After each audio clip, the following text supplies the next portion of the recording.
পেঁয়াজটাকে একটু ভেজে নিলাম। ভাজার পরে ওখানে আমি আদা রসুন বাটার পেস্টটা দিয়ে দিলাম এবং তারপরে আস্তে আস্তে আমি ওটাকে নেড়ে চেড়ে ঝালের জন্য কাশ্মীরি লঙ্কার গুঁড়ো এবং জিরে গুঁড়ো দিয়ে স্বাদটাকে আরও সুস্বাদু করবার জন্য আমি এখানে একটা ছোট্ট টমেটো নিয়ে সেটাকে মিক্সারে পেস্ট করে নিলাম। মাথায় রাখতে হবে শুধুমাত্র 500 গ্রাম চিকেনই আমি ইউজ করেছি, তাই খুব কম সংখ্যক টমেটোই এখানে ইউজ করতে হবে, নাহলে খুব টক হয়ে যাবে আমাদের গ্রেভিটা।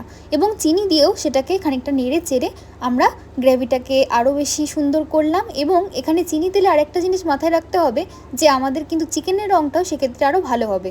এবং সর্বশেষে আমি চিকেন দিয়ে সেটাকে আবার নাড়লাম এবং তারপর সবশেষে ধনেপাতা এবং চিকেন মশলা দিয়ে আমি জিনিসটাকে একটু কষে নিয়েছি এবং তারপর মোটামুটি 20 মিনিট মতন রেখে দিয়েছিলাম। আর তোমরা দেখতেই পাচ্ছ কত সুন্দর চিকেন আমার রেডি হয়ে গেছে। খেতেও কিন্তু খুব সুস্বাদু হয়েছিল।